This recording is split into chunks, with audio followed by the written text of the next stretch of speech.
I'm going to get you to do one of those online tests. I don't think I need to. What do you think, Richard? Do you think you're autistic? I'm in too deep now on the internet, aren't I, as the neurotypical husband? Richard and Roxanne. YouTubers, TikTok sensations, and now authors. That changed the conversation about ADHD. Rich Rox, welcome back. Since we last spoke, we've had a couple of guests come on who have really been pushing the trauma theory. Do you consider that ADHD could be trauma related? Personally, 100%. I also grew up in a house with a lot of rage and a lot of shame, so it's a massive trigger for me. And in fact, I wonder whether my instant anxiety and desire to squash anger or frustration in Rich is because perhaps it is repressed in me. It's very often the things we repress, we can't stand in other people. Rich, are there still things you just have trouble understanding about ADHD? Excuse if it comes out fairly blunt, but like the inability to like learn from your mistakes. And the reason that I say it, because Rox's ability to learn stuff is unreal, but she can't learn how to like not lose her sunglasses. And Rox, be honest. Yeah. When was the last time you used ADHD to get out of an argument? Oh. So, we have been moving house. This episode is dedicated to anyone who finds it hard to maintain friendships, because out of sight really does mean out of mind. I know you've probably heard this a million times on other podcasts, but following or subscribing really helps the show. And the more followers we get, the more likely it is that I'm able to book new, exciting, and insightful guests for the show. So, if you subscribe, I will continue to keep to my word and promise to never let this podcast be sponsored by Huel. Rich Rox, welcome back. Thank you. Good to be back. Great to be back. It's looking amazing in here. Thank you so much. It's changed a lot since you were last here. The chairs have changed. Yeah, we were on a sofa, weren't we? We were on a sofa, and these amazing shelves with random things on that is very intriguing. All the past ADHD items of previous guests, and your ADHD item, which I won't say what it is yet, will join it afterwards. Absolutely love that. It has been 7 months since you were last on, and my first question is, how are you? What have you been up to? And what have you learned about yourself in the last 7 months?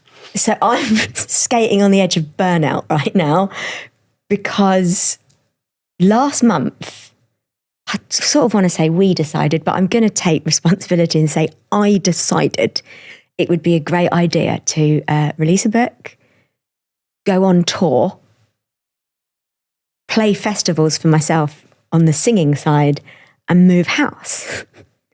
And it felt like, you know, one of those ADHD moments, and you're like, I'm unstoppable. It's probably a manic episode.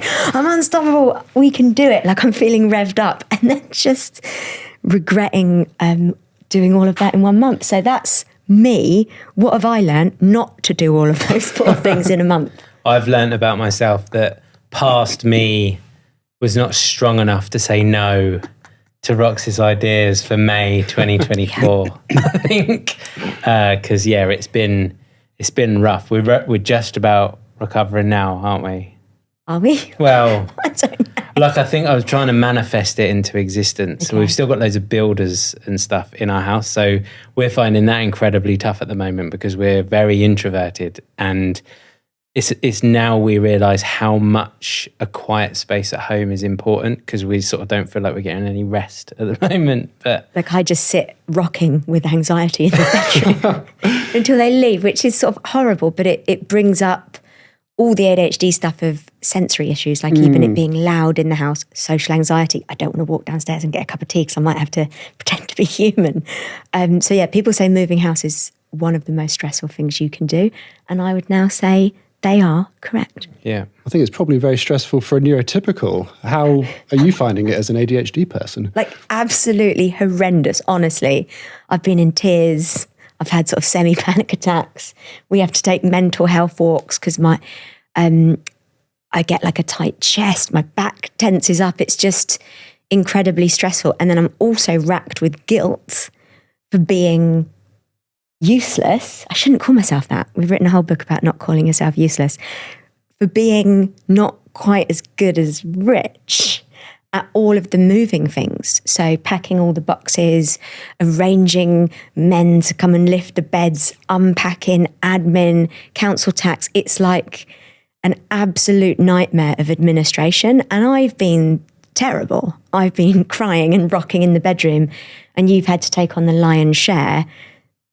And although he's saying like, it's fine, like I'm okay with this, I'd rather just get it done. The guilt and shame that I feel for being rubbish and like not pulling my weight has been quite excruciating. I think, though, it's probably worth saying it was only in this house move that I actually did say, I feel like there's too many demands of me at the moment. And that wasn't aimed at Rox. It was like, it was all just too much. Like, I won't bore you with the story, but I'd messed up the movers. So I thought they were going to pack the whole house. They turned up, said, no, we're only taking the big stuff. So I had to get a van and move all of our stuff from one house to the other. And obviously I live with, they're amazing, but 2 neurodivergents in our household, 1 ADHD, 1 autistic. And I'm getting a lot of questions as well. And I didn't get cross, but I got quite emotional and was like, I just need to be left alone. Like, please I don't need you to do anything other than please leave me alone, because there's too many demands on me at the moment and it's overwhelming. So that's probably the first time I'd ever said that. I think it's the first time I've seen him overwhelmed. I've seen me overwhelmed every day. Yeah. But to see you overwhelmed, and I think that then scared the shit out of me as well, because I'm like, it must be bad. He's struggling, so I must be really bad. So it's been intense, but we're trying to keep positive, and hopefully in a couple of weeks peace will be restored. Good luck to you both on Thank finishing you. the move. Thank you so much. Have you had any big ADHD realizations, either in your own ADHD or Rich as an observer? Well, I think just reiterating, going back to what Rox was saying about feeling she's really felt useless and she's felt really guilty about some of the house move stuff. And I think really important, we've reflected back, both I sort of reflected back to her, but we've both had to sort of take stock and say, well, yeah, I organised all of the stuff getting here, but like I'm tapping out now, you've got to decorate it all and you'll be great at it. So like, and I'm not going to feel any guilt about letting you decorate the whole place. I just need to monitor the spending. It's so interesting though, the difference between that. And I think I've known it, of course, that I carry a massive amount of shame and guilt for just being me my whole life. But that particular microcosm of moving house and being really faced with it, like I can't, sorry, the box that I packed. Oh my goodness so gracious. I really wanted to help. Oh. So he's packing up, as he just mentioned. We thought we were having a mover coming to pack the whole house. We'd like decided to spend on that. That hadn't happened. They were there to move the big stuff. So we had about 6 hours to pack down the whole house. And I really wanted to help. So we had all these boxes and I seen him packing. I was like, right. So I start packing my own box. And I thought I'd done quite well. Did you actually? Yeah, because I packed up a whole kitchen. So just for everybody who's listening, we got some help. We got someone to help us for the day. And this one box out of 30 had its own name and it was called the Rox box because it was quite obviously not packed by anyone other than Rox. Like it was all busted open. Like I don't know where the sellotape was, but it just wasn't, it didn't stack very well, did it? Yeah, so I've learned I can't pack boxes, but like he says that there's some stuff like I will decorate the house. I'll obsess on it. I'll spend hours. I'll make Pinterest boards. It will be an absolute hyper focus. And that will take hours and hours and he won't feel guilt or shame. Yet when someone does something more for me, there's this incredible guilt and shame that I'm not doing enough, that he secretly hates me. Hello, RSD. And I'm actually I'm so envious that you can... There's certain things where I might do the lion's share of and you just sit back and say, hey, that's where you're good. You go and shine. There's no crippling shame or guilt. Love a slice of that pie. No ADHD diagnosis for you yet, Rich? Oh, gosh. Oh, so this became no, is the short answer. And I don't think there ever will be an ADHD diagnosis. There is a real theory at the moment, a fan theory that everyone on tour was mocking me actually. That everyone seems to know that I'm autistic without me knowing it. And we strongly think my dad's got it. My eldest is diagnosed autistic. And it's genetic. Yeah, and like loads of traits they scream out. But I probably I don't know whether I'll ever pursue it or not. Like I don't know. So you're convinced your dad's got it, your son's got it, and you're in the middle. Yeah. And people are telling you they think you have it. Yeah. You think, what's stopping you from going to get assessed? That's nobody's ever asked me that before. I don't know. I don't know the answer, and I don't know how it would help. I think that's probably where I am at the moment. I'm not sure, because even since leaving the bank, some of my let's assume that I am, right, like just for a case study, some of my like characteristics, some of my like unmasking has got really like quite visible at home, hasn't it? So I was a bank manager for 20 years. So I was putting on a suit and going and leading 50, 60 individuals every day, Mr. Professional. And then I was just drinking all the other times. But now it's, I'm really quite, I'll say to Rox, like, I need some time away, like I'm overstimulated, there's too much noise. I can't handle London. If I walk for more than a couple of hours in anywhere busy, I'm like, I need to go home, I'm exhausted, this isn't for me. Everyone's making noises I don't like. It's also plans changing brings you a lot of anxiety. Also, you're very detailed orientated. Definitely do get overstimulated, and some would say you might have a penchant for being a little bit blunt. Definitely am that, yeah. But it's been so wild, I think, because it was really people on the internet that started commenting saying, I think Rich might be autistic. And I don't know how we've never thought about it with Sear and then obviously seeing your dad. But it's so interesting because I've got to watch this.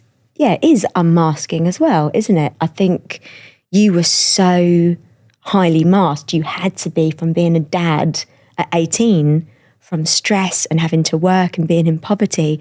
You'd never been able to relax and unmask. And actually, over the last year, coming out of that job, it's almost like a sort of regression. I mean, a lot of people talk about that. Actually, when you get a diagnosis, sometimes you feel like you're regressing because you stop pretending and you actually allow certain behaviours to come out. And we've definitely seen that. So maybe it is where I'm going to get you to do one of those online tests. I don't think I need to. What do you think, Richard? Do you think you're autistic? I do think that I am, yeah. And I probably will.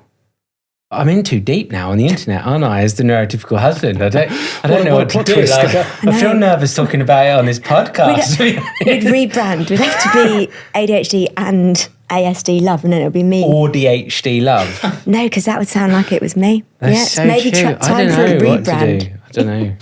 Oh, so sweet.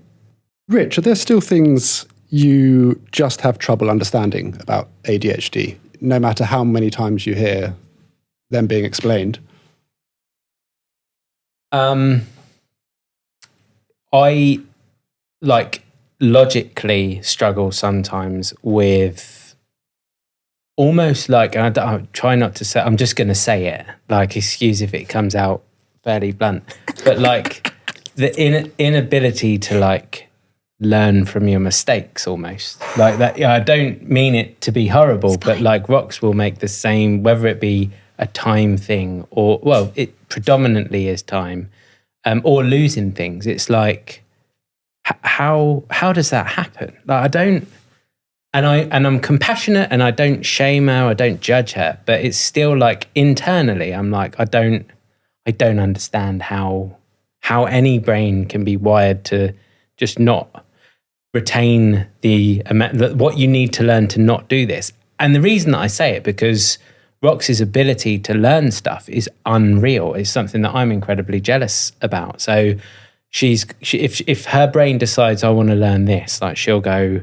and spend an hour, 2 hours hyper-focusing on it, retaining all of the information and be an expert on it. Like you did it when we self-released the book. Like I'm envious of that, but she can't learn how to like not lose her sunglasses every time they're on her head at the moment. But, and I don't understand it. I don't think I ever will. It's just one of those ADHD anomalies that I've just learned to accept and love. Yeah. I love you, and love as well. Yeah. And Rox, be honest. Yeah. When was the last time you used ADHD to get out of an argument? Oh. If you don't mention the bath situation no, now, not the bath. I'm going to. You're going to make me... Okay. That's fine. I can do it. So, we have been moving house. And that has meant, and it was a bit of an old shabby house, so we needed to get some painting done and we needed one of the bathrooms to be redone, which meant shopping for a bath. So we went shopping for a bath together, and I had a meltdown in N&C Bathrooms, Orpington, because none of the baths felt quite right. And I think I was already stress elevated from the move, from everything that was happening, from the guilt of being the useless partner. And I was trying all these baths and I was like, it's not right. And you can feel yourself going, but I can't stop it. So I'm crying in N&C Bathrooms, just going, nothing's right. None of these baths are right. You were lovely. At that point. Yeah. Said, let's go to the house. Let's just measure. Let's make sure. So basically, a bath is my safe space. Can see a bath up there on the shelf. Someone else. Dr. Miguel's ADHD item. Feels that way too. If I've had a long day in London or I'm overstimulated, bath with low lights and a bit of chill music, it's just my place to restore, to find peace and to not lose my mind. So the bath is very important. And the bathroom's so small, I couldn't stretch my legs out. So I was sat like this. I was like, I won't restore peace with my knees up like this. So we go back to the house to measure it. And then my ADHD brain just goes, I've got the answer. Let's just not do the bathroom. Let's sack it off, keep what's here, fine. Unfortunately, the bathroom people were coming tomorrow to start work on the bathroom. And we were leaving to go on tour as well the next day. Yes, we didn't have much time, but I was like, let's just not do it. Let's change plans. And it was so strong in my brain, this was the right thing to do. Him with potential autistic traits has the plan changing, just goes, I could see the blood drain from his face. And I said, I can tell that hasn't landed very well. You're coming across like you're being really nice. Well, I suppose you were still nice at this point. Was I? Go on, you take over then. Well, it wasn't just that we had the bathroom people. Everything else was purchased. Every piece of equipment, labour, everything was bought and paid for and arriving the next day. And you can't have a bathroom without a bath. So she was like, let's just not get it done. I was like, what do you mean, let's not get it done? And yeah, she said, I can see that hasn't landed very well. And I was like, no, it hasn't landed very well because it's just not possible. And then we had this whole, and we never argue, by the way, we had this whole back and forth of, I don't want you to use your mood against me. I'm not using my mood. I'm allowed to have this experience. And we were like teenagers. And I was like, yes, you can have your experience over there. And I'll have mine over here.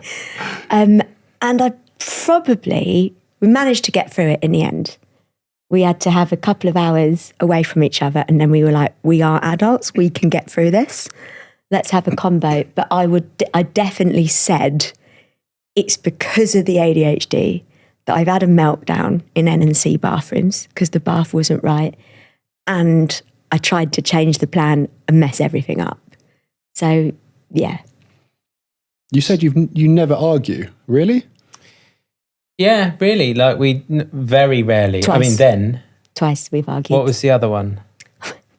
When I made us late to the gym in our second year together at Reynolds. And that was pre-ADHD, wasn't it? that was, and you got really annoyed. Yeah, I did. We were going to the gym. We had a class we'd signed up for. He came in to say, got to leave now for the class. I said, just need 5 minutes to do this song. 5 minutes turned into 40 minutes. It's really important, that argument, though, because actually on reflection, I was annoyed we were late. And I sort of said, well, you said 5 minutes. Did you not just look at a clock? Oh, yeah. And you said, well, I wasn't aware of the time. And I lost my mind. I was like, that is like a child's excuse. Like, because we didn't know about ADHD. Yeah. You weren't diagnosed, knew nothing about it.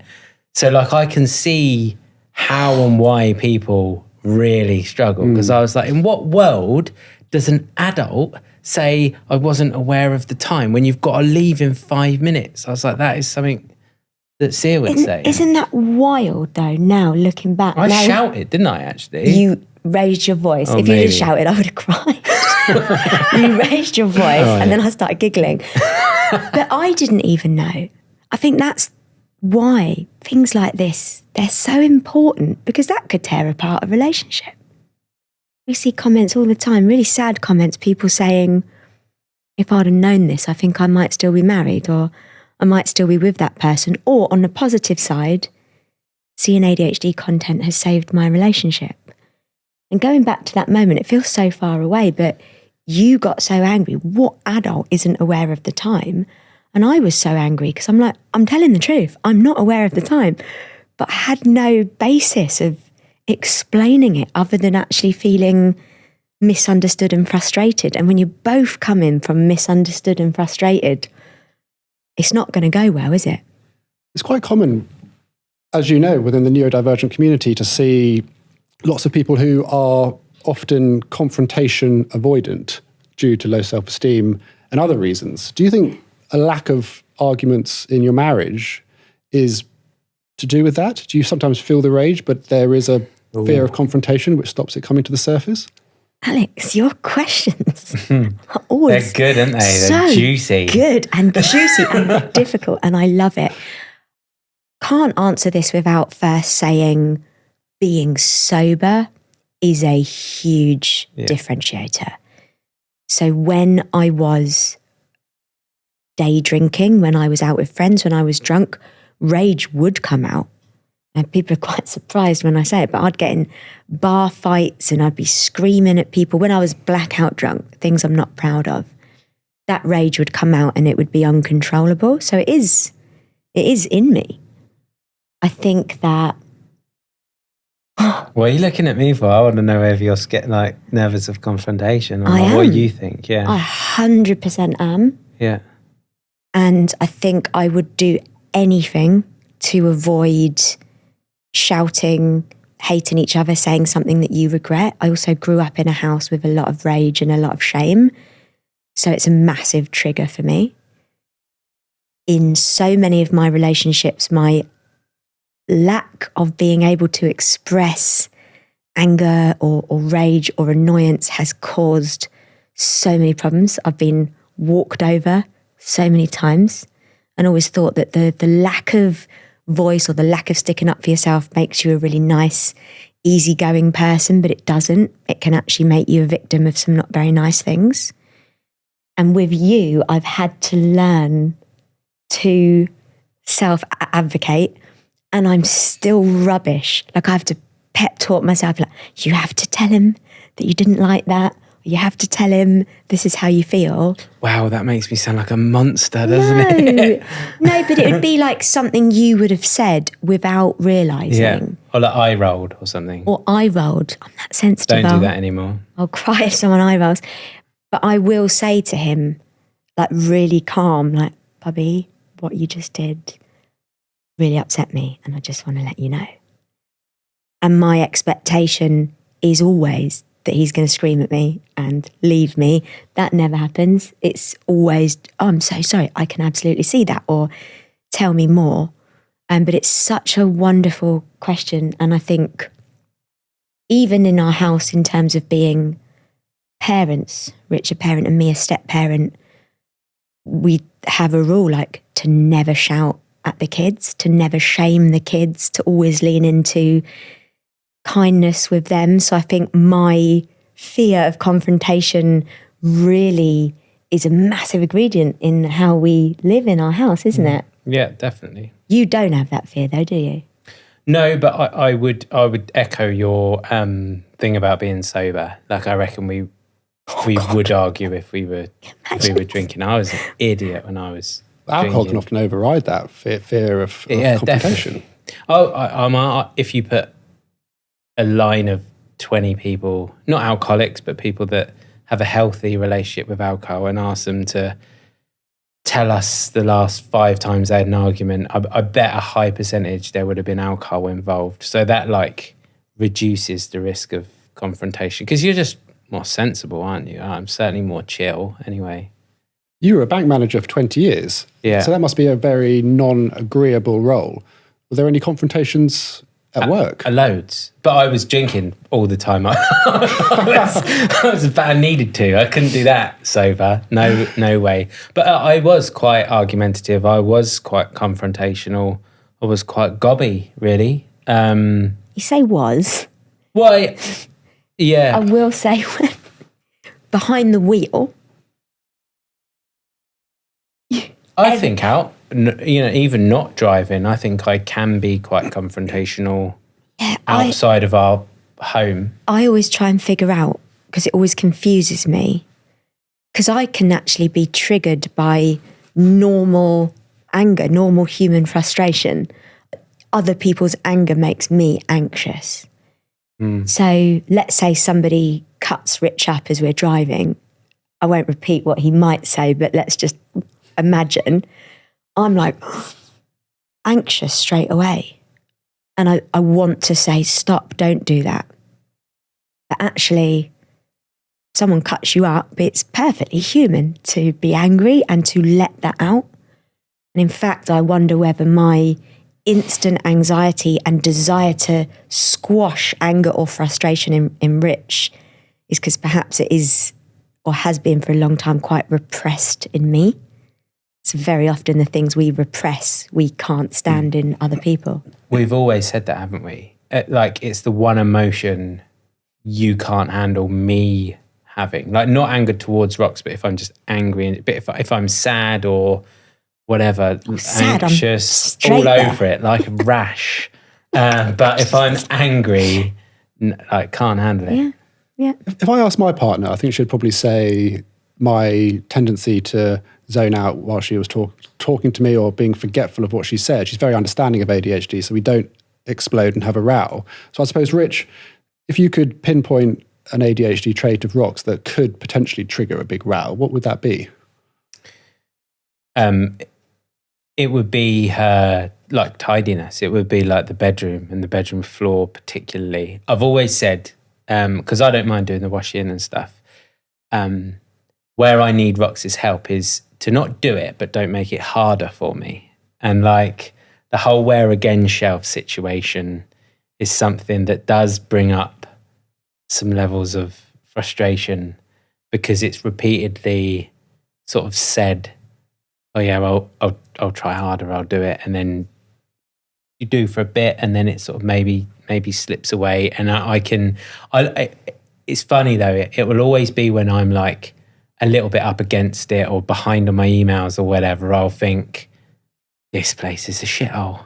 I need it tidy. You're not doing anything. You said you would do this. You haven't done it. Like, but I do say, can we do it together? And I think actually, I'm going to elaborate on this. So when I see the bedroom in a mess and I want it tidy, I won't shame, I won't shout, I won't say like, you need to tidy this up. I'll say, babe, can we do this together? Like, I'll do it with you. And like sometimes if she's in the middle of something, that will be like get a no. Mm. I don't think you'll directly say no. I can't remember how you would definitely word it. And I find that quite then it can lead to, well, I say, absolutely, not right but now. not right now. Which means never. Because I don't want the demand right now. So anything I'm asked, actually, absolutely in 10 minutes, sure, can I do it later? It's my body like rejects almost jumping up in the moment. But I know that really annoys you. I knew you were going to say that as well. Like, and it goes back to, funnily, when you answered and said the inability to learn from the same error. The where again shelf, I make this error over and over and over again for years. And I promise I'm going to do better. And I do for a week. And then I'm busy or I have a bad day and the clothes are on the floor. And it's a genuine mistake. I'm not conscious in the moment of not doing the where again shelf system. I feel like I should explain what the specifics of the where again shelf, though. It's important to really... So Rox has a where again shelf. Like, that's fairly self-explanatory. So she takes clothes off that are not dirty, but she's obviously worn them, so she doesn't want to put them back in the clean. So there's a shelf that is to be worn again. I haven't got a problem with that system. It's actually just intuitive. It saves on washing. What the problem comes is when Rox is in a rush or is not thinking when she goes to bed. Everything comes off and just gets smashed on the wear again. So like, there's dirty stuff, there's wear again stuff, there's clean stuff that she would have tried on and not worn. So there's a mixture, and there is no way of me knowing what items of clothing are dirty, wear again, or clean. And that means there's 4 loads of washing to do instead of 1. Sniff test. Yeah, done. well, yeah. Sniff test. The sniff test. Yeah. Yeah. Aside from the moving house, which must throw everything into chaos, under normal circumstances, what does a good day look like in your household? Waking up early. He goes to make coffee. You do sometimes. I do sometimes. I can't commit to every day, but like I do it sometimes. Having coffee in bed. I'd love to say reading a book, but scrolling social media. Just, I need a good hour to sort of wake up for the day. We'll then write a to-do list together for everything we need to do. And then I'll try and avoid it. So I'll say, should we go for breakfast? Should we go for a walk? It's really good for mental health. Should we go to the gym? Anything to not have to work, even though I love work. It's so funny. And then we'll sort of negotiate the day. And a lot of our day now is filming content, whether it's for the app Dubbi, which can be horrible because it's cleaning the house, or for online. And what Rich will do amazingly on the good days, he'll set rewards.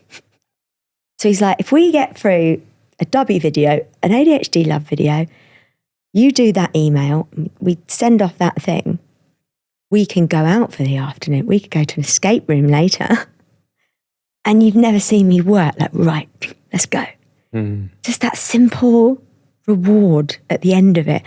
It's not always an escape room. It could be a Cadbury's cream egg. It doesn't have to be anything crazy. It's just something that's dopamine inducing, something that I find exciting. I guess it's a bit like dog training, isn't it, that you do? I just realised. You're treating me like a dog. Good boy. You've just caught him out. Oh my God. I love that you've just admitted that the whole walk, like since we've moved, like we go on this walk and there's this cafe, like I now know, I'd had my like suspicions. I now know it's to just avoid the work. The reward works better than doing it after, though, certainly works better than doing it before. Because when we go for a walk, or like, can we just do this first? I feel like getting a walk for mental health will be good before we start the work. And then you get back and it's like, I just need a bit of a rest because we've just had a walk. Might have a bath. Oh, I need to do my makeup now. Oh, it's time for you to leave to get Lily from school. Like, brilliant. Like, so it does work, getting the work done first, I think. Yeah. So coffee in bed, do the work, go to an escape room or eat a cream egg. That's a great day. Yeah. Sounds banging, to be fair. Yeah. Maybe I'll ask Rich what a bad day looks like. A bad day. It's probably just the complete opposite. Well, we're sort of living on cycle bad days at the moment. We get up, there's no peace in the house because there's builders everywhere. We know that we need to film content. We don't want to leave. There's nowhere to film it. So we went outside today to try and film. Got absolutely like biblical rained on and wind, and you just ended up miserable. And I think the bad days are always really obvious because we're just not calm, whether you call it anxiety, whether it's just uptight, whether it's just tense. That's what we've been feeling recently, hasn't it? So yeah, I think a good day is, you can just tell by our demeanors. I think like everything's fine, nothing's a problem, but even the little things become hard on the bad days. Last time you guys were on, we spoke quite a lot about sobriety, and your Rox music career is going from success to success, which is fascinating to see. And I wanted to ask, because surely that must put you in pubs, big festivals, rock and roll dressing rooms. How have you found immersing yourself back in that environment? It's a mixed bag of emotion. I've wanted to do music for 20 years. I'm having some success in it at 39, which is 109 in music years. It's pretty unheard of. Same as dog years. You got a collar. Don't. Oh my gosh. So that I'm filled with like, oh my God, I can't believe I'm having a second chance. I don't deserve this. How is this happening to me? I need to honour this. So if I get the chance to play Slam Dunk Festival or this weekend Download Festival, I'm going to say yes, because it's like I'm living in some kind of dream world. I really had given up on this dream ever happening. However, being in rock music and rock and roll and like everyone's backstage in vans drinking beer and doing other stuff and having the best time. And I am the most anti-rock and roll person there is. So we turn up, we stay on our own, we'll sometimes just sit in our van in silence, we'll drink water, we'll put sun cream on. It's so... in the tour in February, she had scented candles for the van. Like there's nobody in the band drinks. It's a sober tour. They do drink, but they don't. Not with us. Though. We haven't asked that, but they've decided to do that, which I massively appreciate. So it's the anti rock and roll tour, but we try and get to bed early. I wear my earplugs when I'm not on stage. If I'm going into a festival, I'll watch something for 10 minutes from the side and then I'll get back. Like I just treat myself, I wrap myself in cotton wool when I'm there, and actually you can do it. So it's interesting. We're off to Download Festival this weekend, so that's another one to try out. And Rich, how do you find those environments? So I is this going somewhere? Do you know why you've asked that question? He does, doesn't he? It might be the autism. Do you find them overstimulating? No. Oh, right. I thought you do? Because you hide in the van? I do, yeah. I don't. Well, there's two things. Oh. There's too many people. And I don't get tempted to drink, but I hate being around drunk people, and everyone's drunk and they're all incredibly annoying. I was annoying as well when I was drinking. I'd like... And that obviously, we're very grateful, but me and Rox get recognised now. And that when the inhibitions of people have gone and their alcohol levels up, like you sort of get... I prefer it in the van. Basically, that's where I stay. We went to Slam Dunk. I went on stage in a nappy. That's why I thought you asked the question. It's part of Rox's act. Like, she's got a song called Baby Vendetta. I do my little thing for one song, 3 minutes, go out with pigtails and a nappy, come back and fall asleep in the cab of the van, because I'm the driver as well. Like, me and the road, I love it, don't I? Yeah. Just absolutely for hours. No music, no sound, no talking, like 4 hours at a time. I Weird just get When you next come on, we can talk about how you felt after you got your diagnosis. I think so. I think that's it. But Was I do. it 7 I love months? it. I'm going to add it in the diary. You do love it. It's adorable. I really do. Yeah. We've had a lot of guests come on talk about RSD, big topic. How do you manage your RSD when navigating your music career? Oh, Wow. gosh, Alex, the questions. So I honestly think it was a huge reason why I waited so long, because I couldn't bear it. The possible rejection. In fact, I'd already pre-rejected myself before even trying music. I know they're going to hate me because I hate me. My music's terrible. They're going to hear that it's terrible. So I just put myself on the bench for so many years, and then started to, with the help of therapy and you, started to just get a little micro dose of self-belief. And that's all you need, just to get over that first hurdle sometimes of the first song or the first episode. And then when you put yourself on the internet, it absolutely, you get destroyed, don't you? Because there's so many wonderful people, and probably 99% of comments I get for music are so lovely. It's people hearing their trauma in it or being helped by it or saying very kind things about me. But the 1% is, you look like a bloke, shave your armpits, you disgusting pig. Why would he ever be with her? This is terrible. She uses auto-tune. Just, classic internet. And in the early days, that would rock me. They're the comments I would hyper-focus on. It would make me want to change what I was posting the next day, and just really, really got in my head. But strangely enough, creating the ADHD content with you totally changed how I view it, because we get so much hate all the time.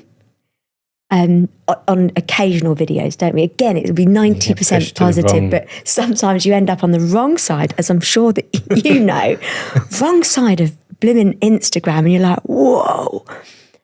And I was able to detach, I think because I had you with me, and we were able to giggle, and he'd read the comments in a funny voice. Do the voice. No. Do it, come on. What was the comment? Just be like, why is he with her? She's a disgusting pig. She's disgusting with that horrid, disgusting armpits. It's like Lilo and Stitch, isn't it? Stitch, He'd yes. read the worst ones, and it just made me laugh. And I think I was able to understand that just because somebody might not like me in any capacity, I don't have to take that on. That doesn't have to affect how I show up. So the ADHD content, showing up with the things you're most ashamed of, and actually being okay with showing that side of yourself, brought so much self-confidence that I've now been able to take into music. And I've never ever had the confidence that I have now. I'm still learning and it's still growing, but just witnessing it, like that if you come up against RSD and if you say, I'm going to show up anyway, I'm going to do it anyway. Maybe someone will throw a bottle of piss at me at Download Festival on Saturday. I'll keep singing. Like, you get to keep moving, and that's okay, isn't it? Very powerful. I mean, everyone listening will at some point probably already come across a negative comment on social media directed at them, and to be able to look at it objectively and to know that it's actually most likely a reflection of how unhappy that other person is and they're just venting. With that realization, it can save a lot of mental health.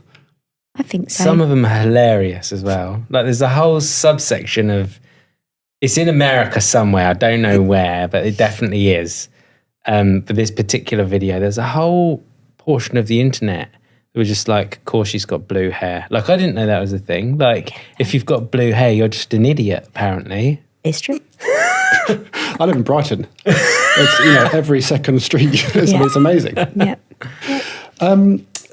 I ask every guest what their ADHD item is, and a couple of guests now have said headphones, and the explanation has been the same. It's a way to drown out the outside world, the outside noise, and music seems to be a great way to do that. And I've always wanted to ask a musician this. What do you think the association is between ADHD and music? I mean, there's an incredible crossover. between ADHD and music, and also ADHD and heavier music. Recently, as I've been going into these rock festivals and kind of seeing how many neurodivergent people there are there, you're like, what's going on? What's going on here? I mean, first of all, we're a sensitive bunch, aren't we? And music is the ultimate expression of human sensitivities, whether that is joy or it's dancing, happiness, my music, sadness and depression. It allows authentic human emotion and energy to be transmuted, and we get to listen to it. I think, secondly, we have very, very busy, internalized, hyperactive brains, and it's a way to shut up the noise, isn't it? Like, you put headphones on, you listen to a song, you can be in another world. You're not listening to the argument you had 5 years ago, the work that you haven't done, the constant shame. It's quiet. You actually just have a moment of peace. Sometimes, What? sometimes though, I've heard you say like you've been listening to music while walking through London, and it will be like the theme tune of the film that you're starring in, and like when you're walking along. Oh yeah, I will pretend I'm in. It's often a rom-com, and I'll like walk, like I will walk, like hips are going, and I'm like this, and I'm feeling like high because I'm in a film. It's absolutely crazed behaviour, but I just absolutely love it. Or pretend I'm in a music video.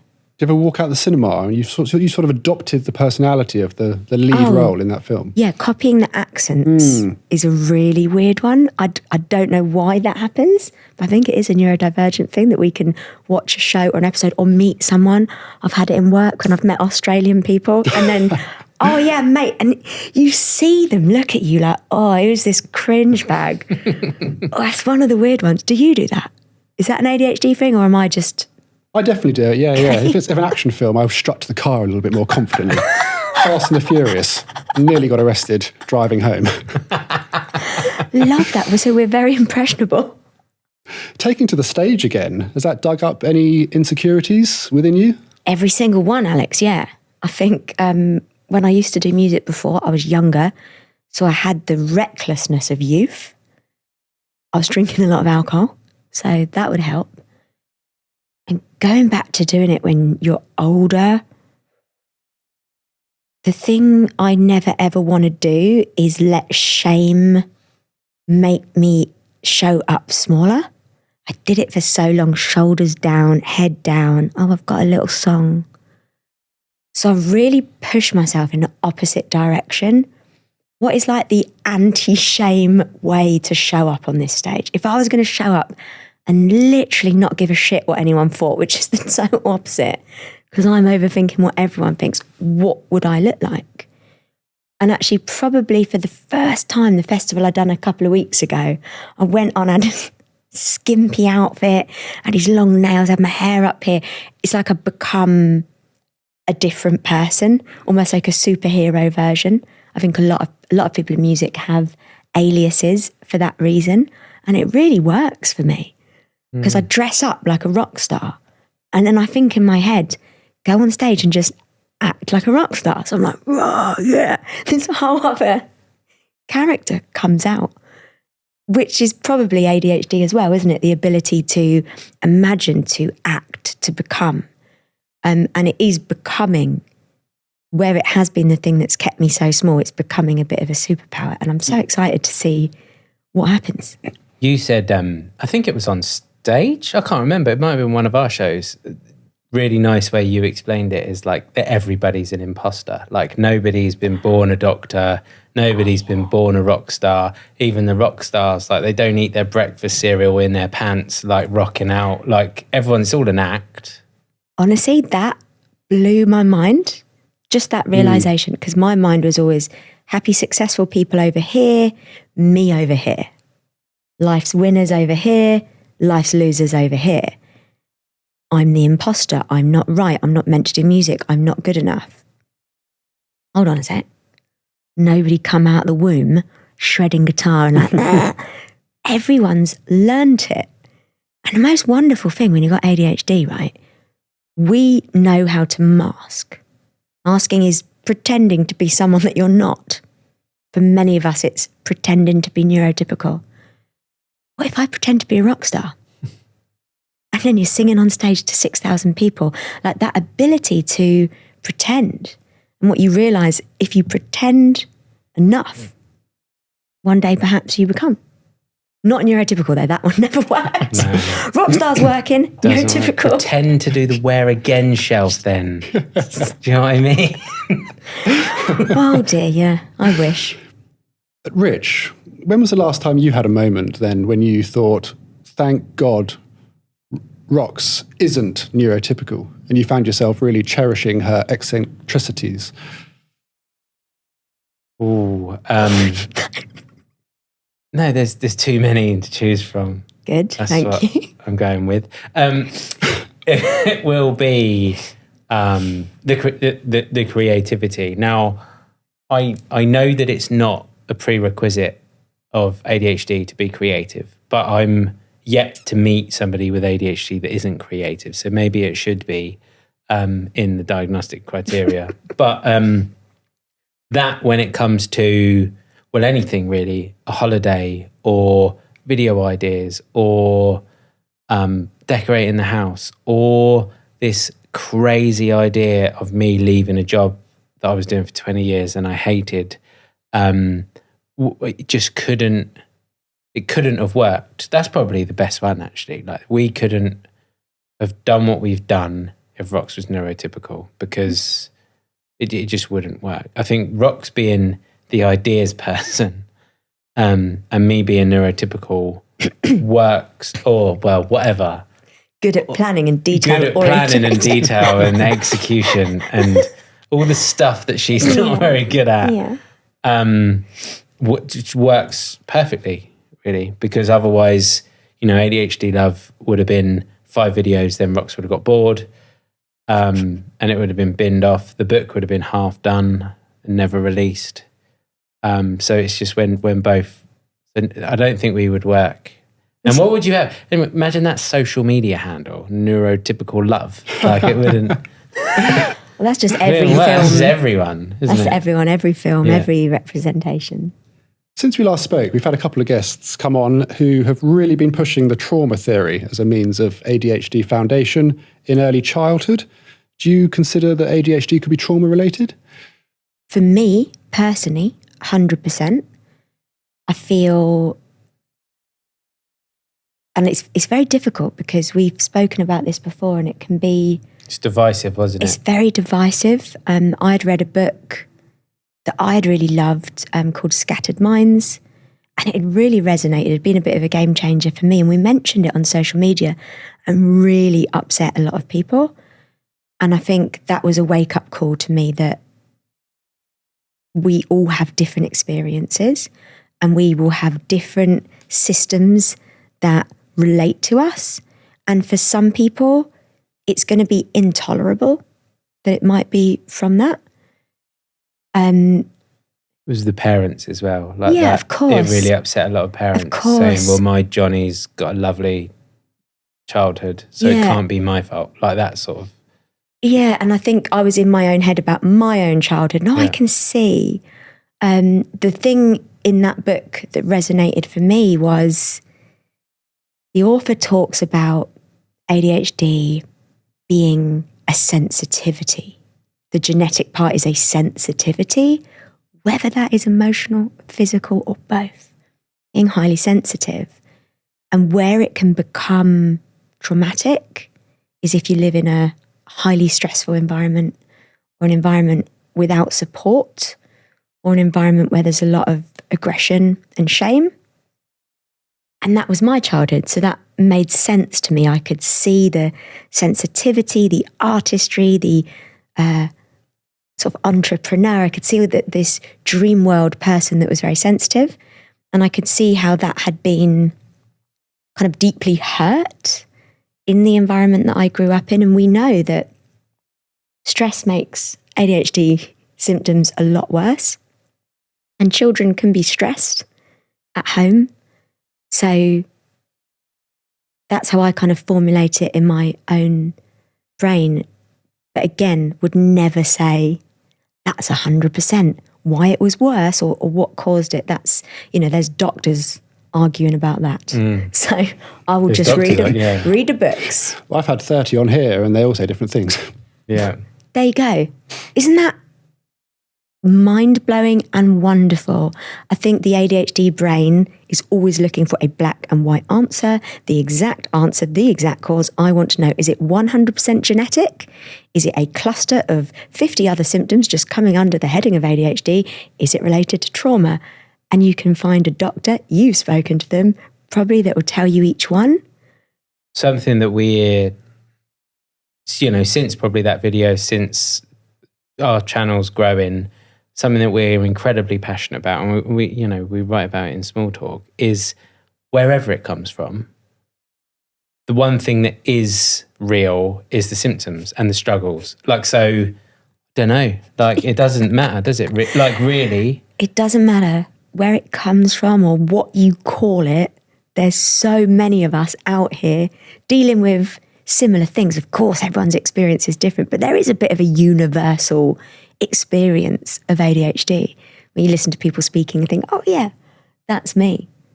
And I think that can be, that was really helpful for me because I hyper-focused on where it comes from and all those kind of things. I think many of us do, trying to find answers.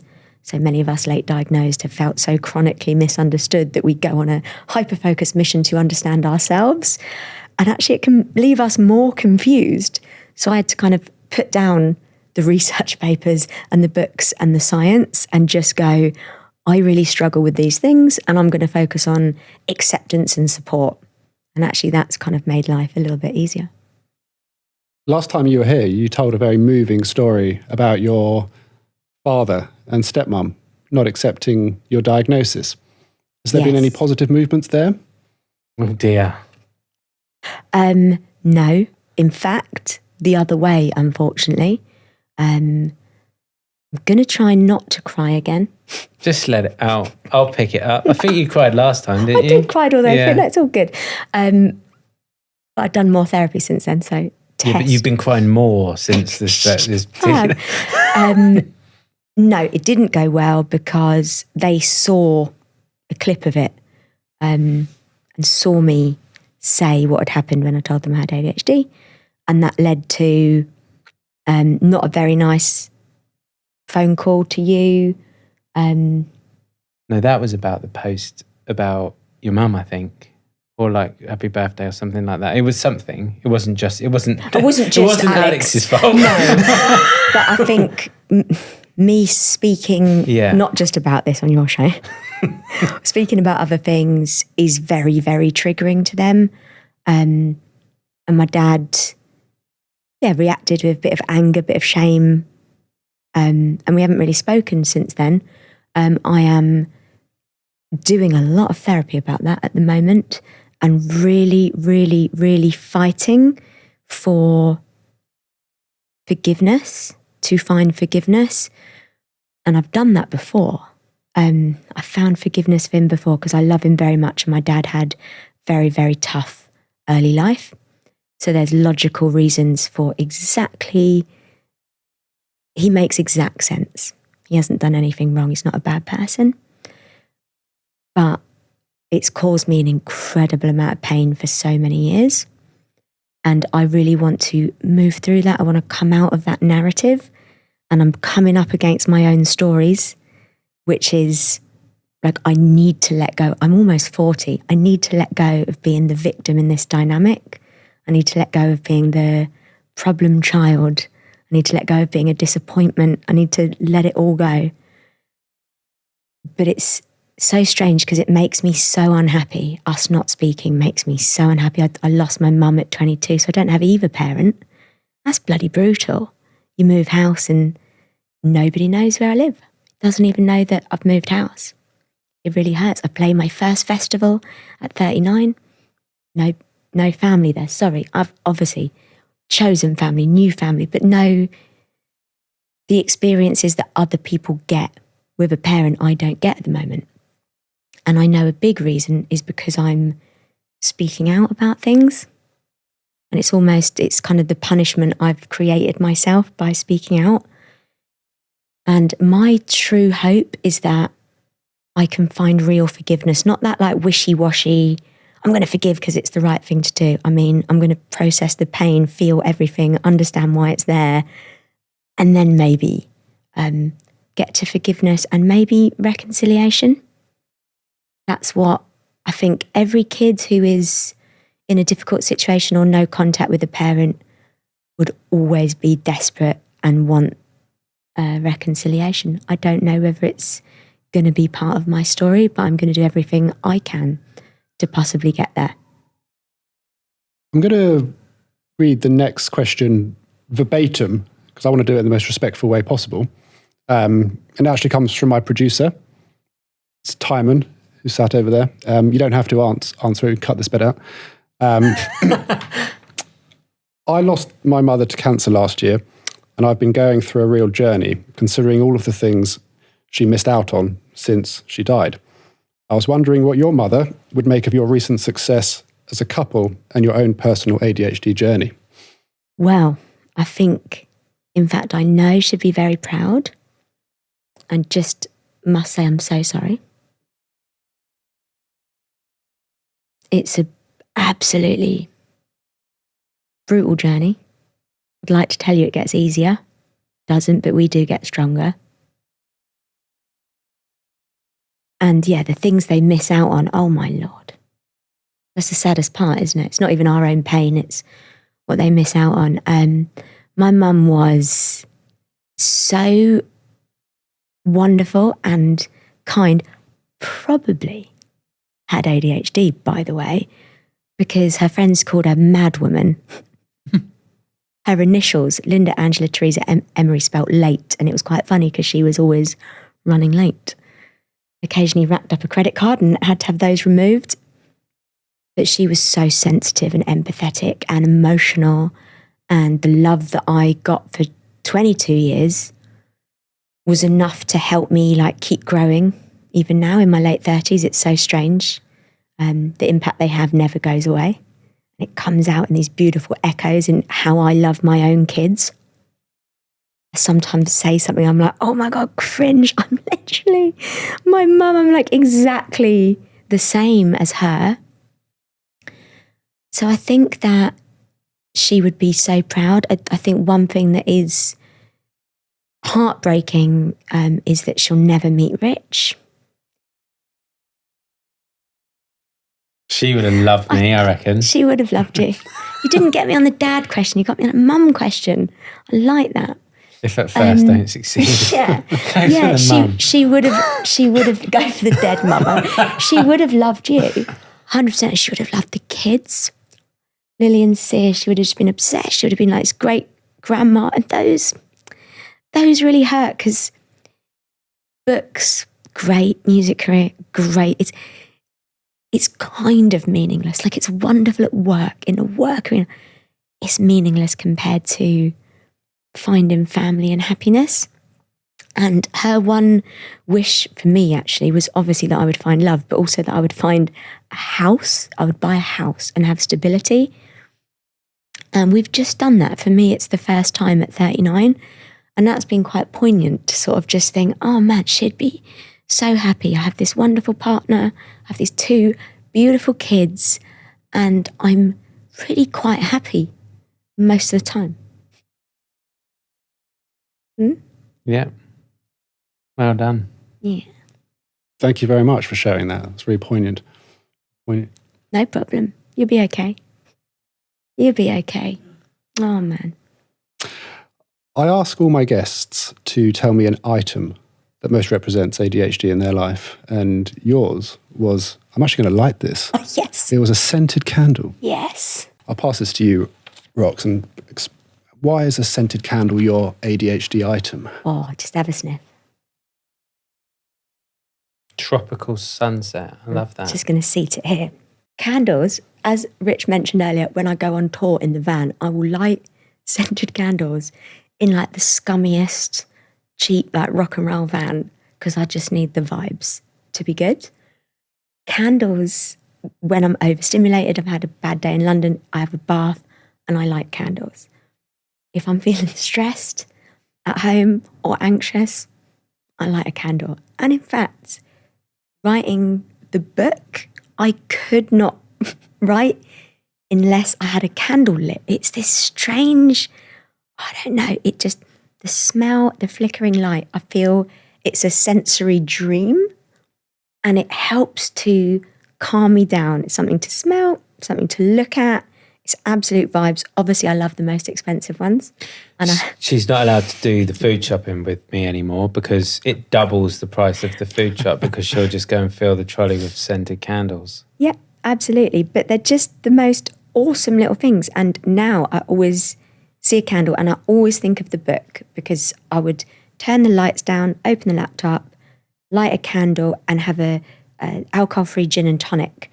That's how I made it through writing the book because I just needed my little dopamine and things, my little sensory things. Like I must have looked like an absolute maniac. But yeah, I just think they're the best thing ever and I just have to not spend £50 on them. I bought 2, so that one will go on the ADHD item shelf later on, then you can take the second one home with you. Oh. Thank you, you'll be happy. Keen to talk about the book, Small Talk. What's it about and what did writing it together teach you about neurodivergence? I'll do what it's about and then you can do writing it together. Sure. So it's not about small talk at all, just to like make everyone feel better because we know we all hate that. It's about talking down to ourselves as neurodivergents. We were actually writing a complete other book, which was a lot more happy, kind of about neurodivergent joy and creating this lovely life. It was very sweet. And then in the most ADHD way ever, we were a few chapters in and I decided I didn't want to write that book anymore. I wanted to throw it away. Well, you didn't just decide, like there was a reason for it. Yeah, I'm getting to the reason. Oh, you are? Sorry. So I was researching one of the chapters in this other book, a happier book, and I did a poll on our Instagram. What are some of your core beliefs as someone with ADHD? A cheeky little chapter on identity. The answers, thousands and thousands of answers, were the most heartbreaking things I've ever read. People's core beliefs. I'm unlovable, I'm lazy, I'm stupid, I'll never amount to anything. I'm actually a very bad person. Thousands and thousands. There wasn't one good one in there.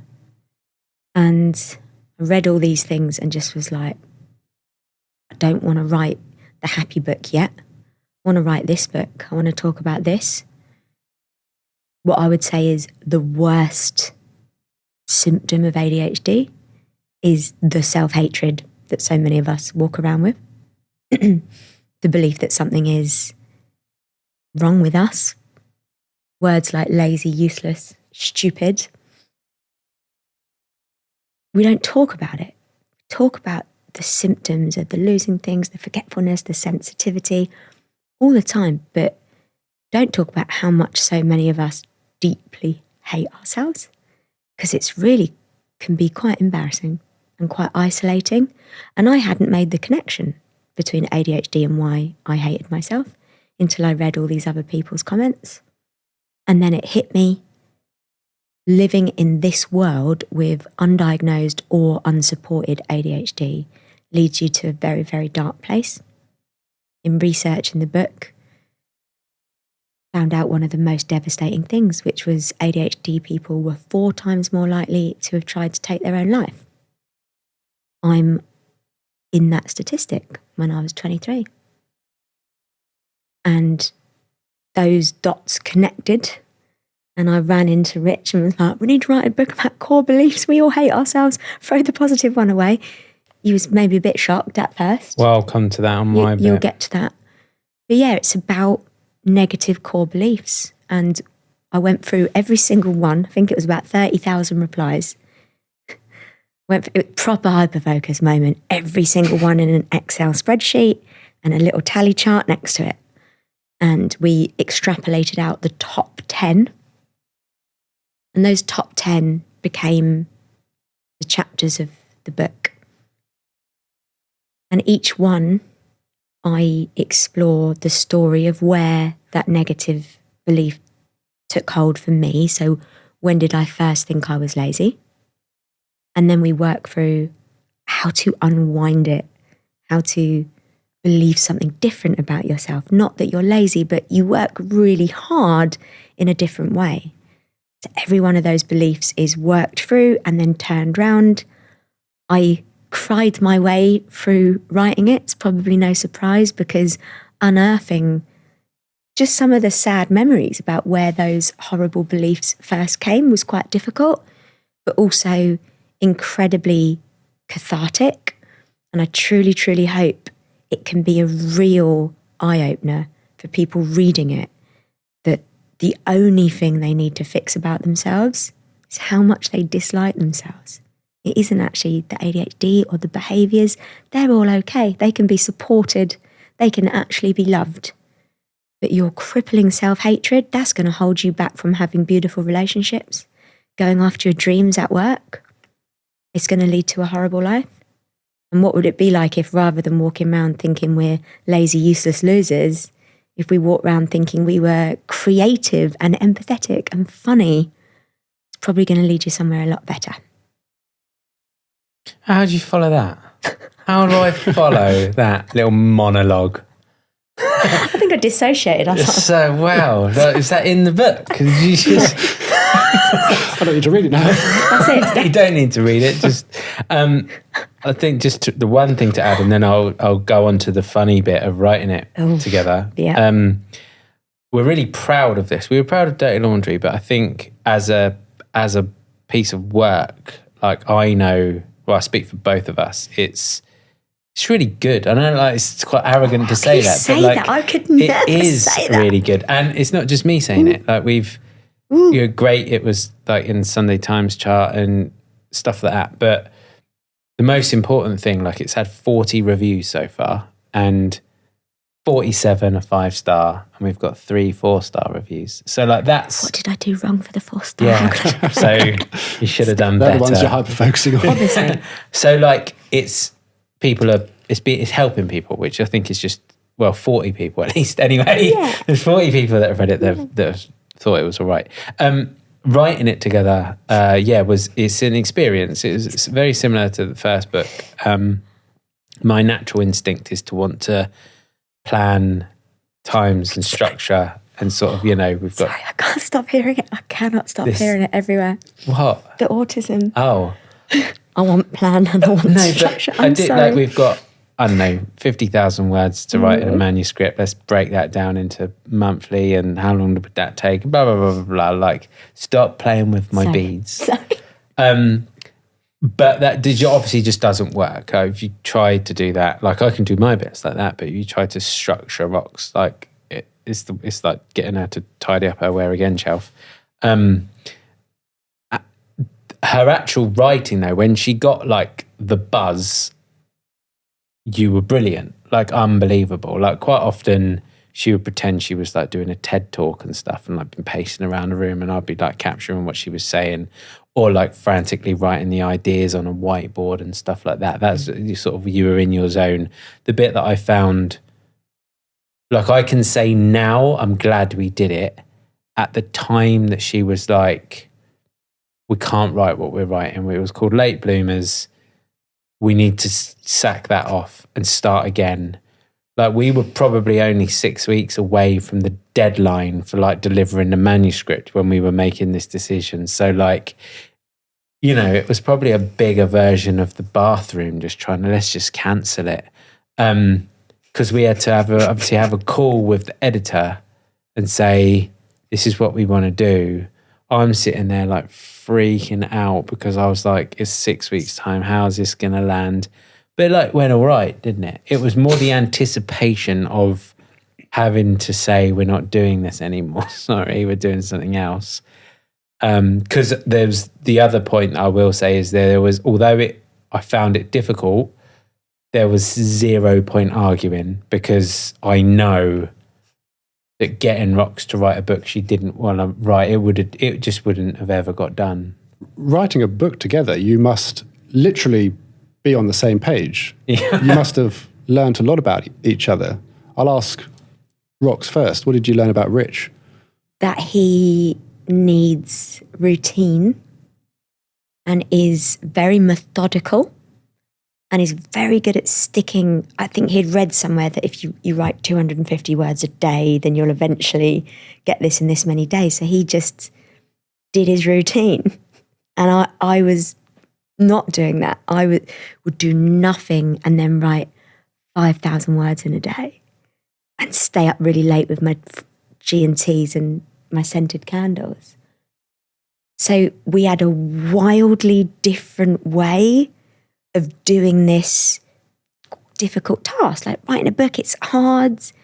You have to dig quite deep and you have to work very hard to get it done. And watching his hard work, amazing, a little bit every day, methodical, planned out, consistent, unreal. Watching my hard work, chaotic, some days nothing, some days 8 hours, hyper-focused last minute, also unreal. Because we both got our bits finished. So actually the gorgeous lesson for me was, it doesn't matter how you get there, as long as you get to the finish line, whatever that may be. And my way, the ADHD way, is just as valuable.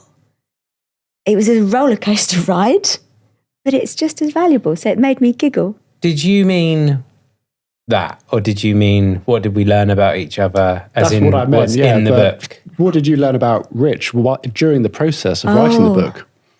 I learned that I'm going to go a tiny bit heavy. Oh, go on then. Wow.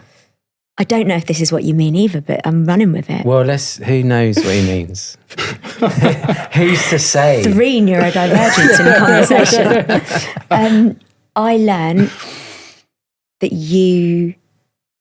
I see you as this like unbelievable ADHD advocate and person who has learnt so much. Like you are like an angel on earth in my eyes for... All right. Wait, I'm building you up for a reason. Oh. But then I also learnt that having learnt all that brought up an incredible amount of shame for you as a dad. And I didn't know that. Sear, Rich's eldest, they're 20, they live with us, have autism, diagnosed autism, and you obviously knew that, but you weren't as entrenched in neurodivergent community as we are now and learning everything. And I think looking at my childhood, reading where my core beliefs develop, which is very much, of course, about unintentionally, but parents treating you a certain way. He read that and was like, oh my God, I've done some of this to Sear.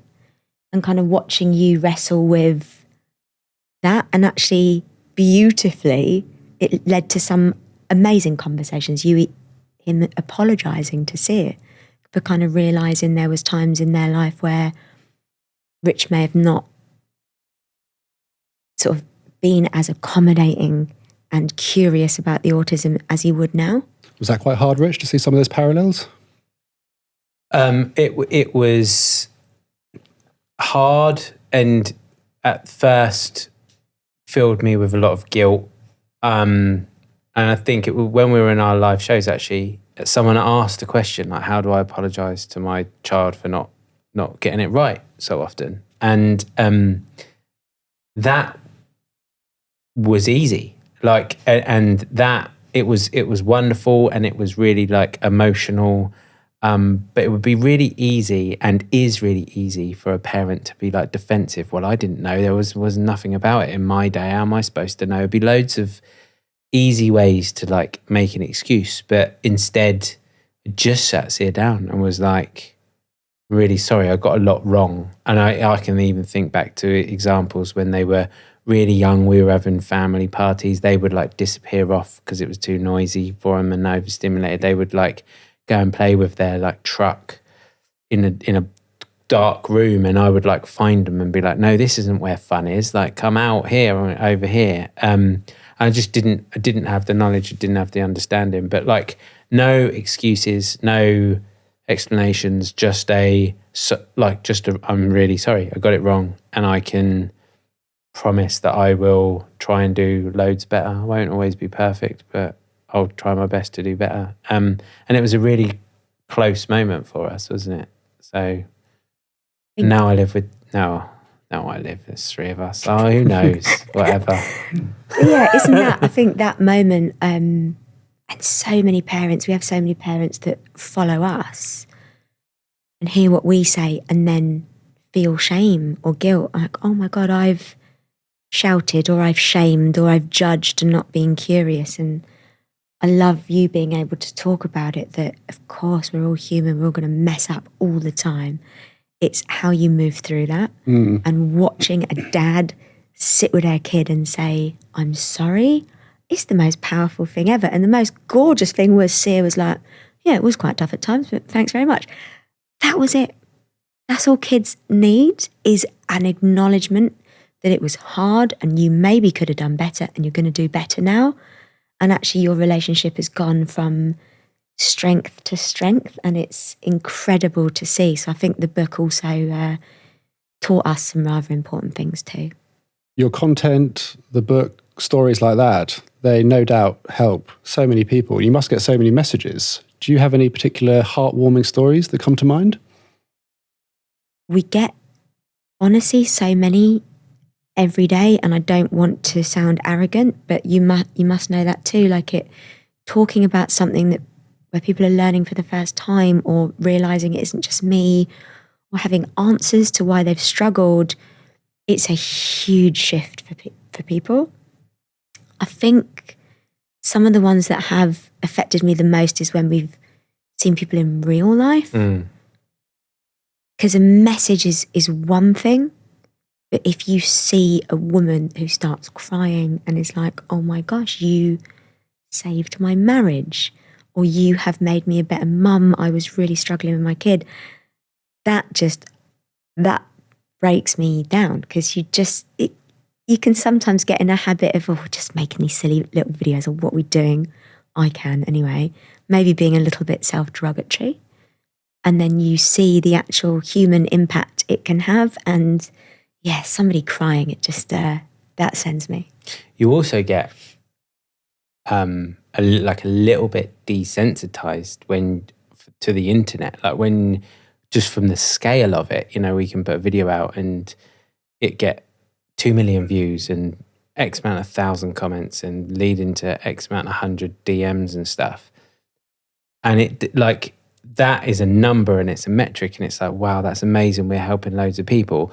But then we go to London and do a show about small talk and this topic to 1,200 people, and it's like, wow, this is loads of people. So it's like the real life thing, I can really agree, and like meeting everyone after and stuff, and it just coming real. Of course the internet is real and they're consuming it, and the help is real and the connection is real, but I don't know, like, it's tough sometimes to, I mean, you must as well, some of your videos get millions of views, and it's like, it's difficult to comprehend just how many people that is. Yeah, I mean, likewise, I get stopped. I've had men hug me and burst into tears because they felt seen for the first time.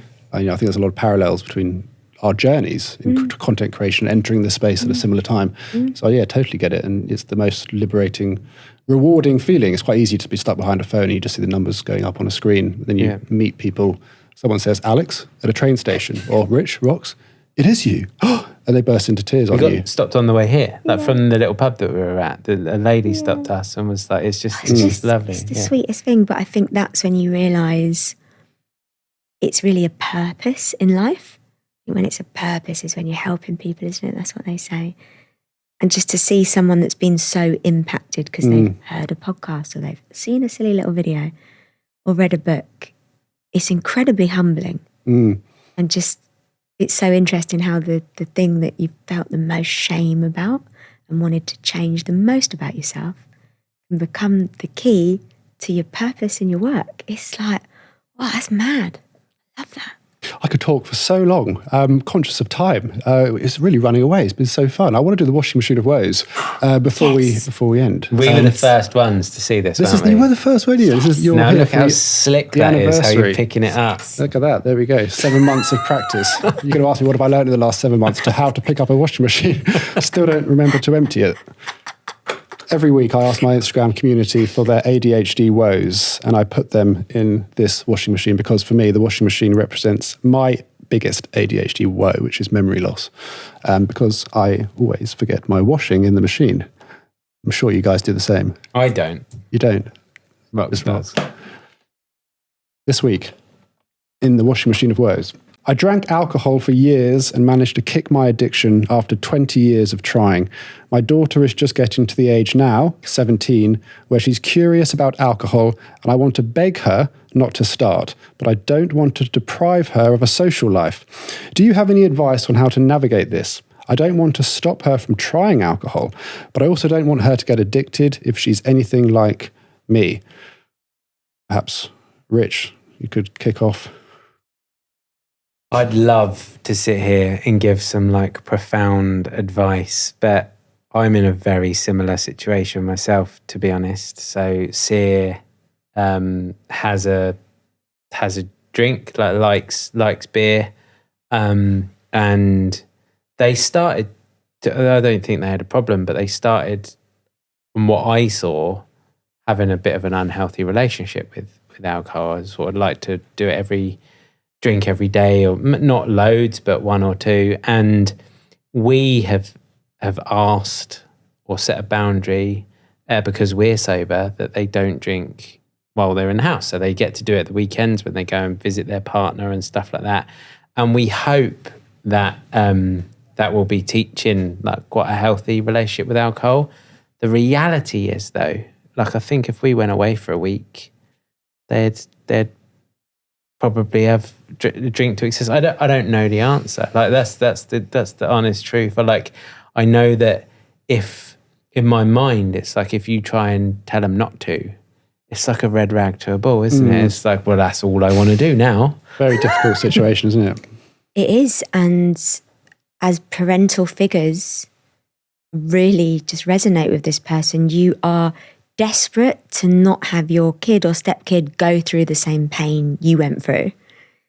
So we really don't want Sear to drink all the time or develop a problem. And we've really come up against it. Like, you can't ban a 20-year-old from drinking. You can't. And it never would have worked with us. So we're trying boundaries in the house, which is for us, like you live with two recovering alcoholics, so don't drink Monday to Thursday. And then they do what they want at weekends. And we're trying to guide them and reflect back to them. But I think the place that we've got to is perhaps that level deeper. So there's like behaviour, and then there's the reason why there's that behaviour. Why has Sear really taken to alcohol? Well, obviously their dad was a big drinker. Is it genetic? Is it watching you do it? Is it a bit of both? We're back in that same argument again. Who knows? But that's how they grew up. That's how they would have seen dealing with problems. They're also neurodivergent. They suffer with low self-esteem. Who doesn't love a few drinks to take the edge off? I know I did. So we need to work on those two things. So they had a dad that was drinking a lot and now they don't. So the role modelling is there. And we just have to hope in the way that 20 years later, I'm more like my mum than ever. In 5 years, 10 years, 20 years, the seeds of role modelling now is going to affect Sear. We might just have to be a bit patient. And then the other one is the low self-esteem and a self-hatred. We get to love this kid, which doesn't mean coddling. I've had to learn that. Love this kid, accept this kid, put boundaries for this kid because we care, and reflect back to them how awesome and how capable they are, in the hope that they will start to build self-esteem and there'll be less need for daily alcohol. So I think we have to trust our kids that they're on their own journeys and they'll get there. We have to role model as best as we can because they learn from what we do, not what we say, unfortunately. And we have to really love them for who they are. Because someone that has a high self-esteem and a good role model is going to be way less likely to develop an addiction. in later life.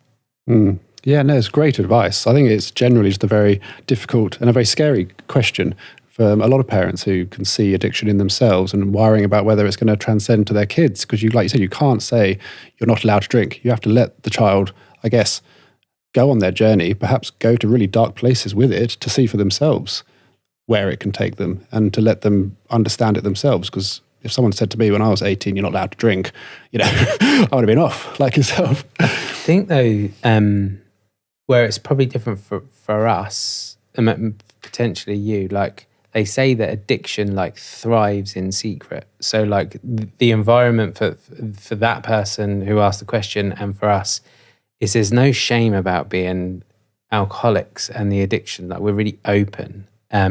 So if they started to develop an unhealthy relationship, that they started to realize there'd be in an environment where actually it wouldn't be like something you'd need to keep or hide or whatever. They would be able to openly sort of talk about it. But I think this almost sort of, and maybe it was generation above us, that a lot would drink, a lot would suffer with addiction, but it would be so shame inducing. Nobody would talk about it. It would just sort of happen in the darkness.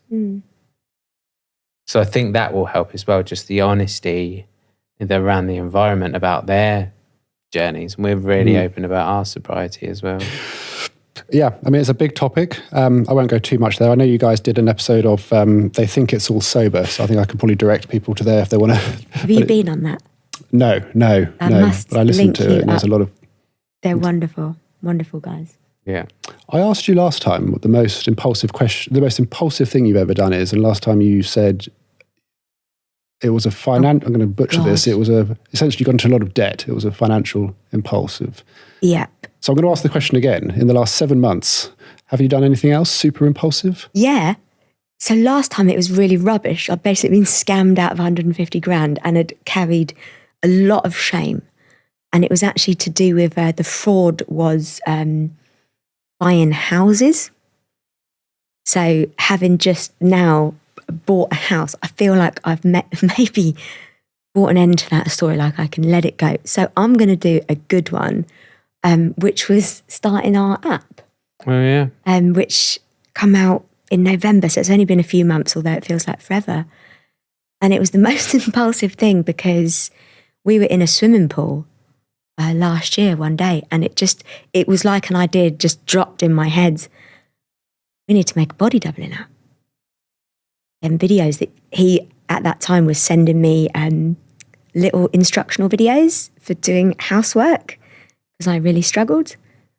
We need to put these in an app and break down steps for people. We're going to do that. I can see it, and I could see it. I could see this app.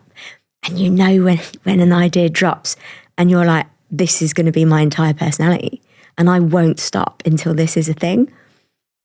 You were so not on board. No, I wasn't. I was you like, didn't what? Like it? What are you doing? I was like, don't worry, it's only going to cost 100 grand. What? We haven't got that. Where are we getting that from? But I was just so obsessed in the most wonderful way. And it was the kind of impulsivity where it's like, I'm quitting everything else in my life. It's this app that's not even built or tested. But I fell in love with it. I fell in love with the idea of this thing, this little business, and actually an ADHD that's in that impulsivity cycle is so productive. So I was researching app companies and apps and making presentations to convince him that this was a good idea. And I think I went on long enough that Broke me. I broke you. I got you Into submission. And then I find it the most wonderful thing where we're so often labelled as daydreamers, which we are. But daydreaming is where every single song, book, business idea begins in somebody's daydream. So daydreaming is the first step to creativity and entrepreneurship. So it should be celebrated, not shamed. So this random thing that dropped in my head as a daydream became a real thing. And I almost was like, when it started to become real, we had a whole team, a wonderful team of people building this thing for us that we partnered with. I almost felt like, this is actually happening. Like you've let this dream become reality. And it was such a wonderful moment. But it's become a huge part of our lives. We absolutely love it. And it's called Dubbi. And I think it's one of the best impulsive things I've ever done. It's fascinating to see, because I remember last time you were on 7 months ago, you fleetingly mentioned it, because I think it was all under wraps then. 7 months later, in true ADHD fashion, it exists. And it's brilliant. everything. And it's my life to it in the purpose. description. It would have been just about to launch last time we were on, and Rox would have been at the stage that now it's a thing. Like a little internal defense mechanism was like, oh no, it's probably not going to do very well. Like, it's probably a mistake. It's all gone wrong. Whereas I was the opposite. I started be like, this should stay in the ideas cloud, not in reality. But when it was a thing, I was like, this is amazing. This is going to do really well. But we switched roles, didn't we? So that's probably why you didn't say much about it last time. If it's your impulsivity that a big decision is based on, we ADHDers can be so wildly optimistic, and I think it can be really good for business and for work. But like there's always a little chink in the armour, and like just before it was going to come out, it hit me like, what if this is insane? What if I'm wrong? What if I've like hoodwinked everyone by like ADHD enthusiasm and impulsivity, and what if I've just like lost us thousands of pounds? Oh my God. Yeah, slightly more than just thousands of pounds, but yeah. It would have been painful, but it would have been crippling. It was okay. And it's really funny because for me, in my 20s, I started loads of impulsive businesses. I own like 25 different domain names, because you get the idea, you buy the domain, start the social media. And so many things I did either didn't get started, got abandoned, failed, got me in trouble, or got me screwed over. That was the options. Nothing ever worked. So impulsivity led me to dark places. All these years later, with therapy, with support, with ADHD knowledge, impulsivity has led me to beautiful, wonderful, life-changing places. So it's so amazing how the same exact issue can be either extremely destructive or extremely constructive, depending on whether you have support and self-understanding. Someone to help execute as well, isn't it? Someone with the details orientated brain to get it all done. What about yourself, Rich? Just finally, any impulsive moments? No, I mean, last time I was on, obviously I hadn't probably long quit the bank and become a social media influencer. I still don't actually know how to answer people when they say, I'm still in that zone, like I don't know what to say. So I think I just go for author now. And even that sounds weird. If you're like, what do you mean author? You write books. What have you got to say? Like I really, really struggle. So any tips actually, like about what to say when people say, what do you do? Because I can't bring myself to say influencer. I don't know why. There's just blocks. Impulsivity. I'm not very impulsive, Alex. What's the most organised thing you've done? I'm super organised. I can talk about that all day. I had a little to-do list around the move in subcategories around what I needed to buy, what utilities I needed to change, what I needed to cancel. Like that was, I'd like to say it went swimmingly. It was organised. It was stressful, but it was organised. I haven't been very impulsive, I don't think. I'm like Mr. Anti-impulsive. When we have meetings about the app and stuff and they're going, oh, we need to do this and build this and build this. I'm like, no, we don't need to do all of that because that all costs money, everyone. So like, I think the whole team, there's me and another guy that I reckon is autistic. Like he's certainly not. And then there's all the creatives and it's like two sides battling, isn't it? It is, yeah. But it really works, actually. Truly fascinating. Thank you both. Again, always a pleasure. Thank you. Thank you so much for having us and for your amazing questions as always.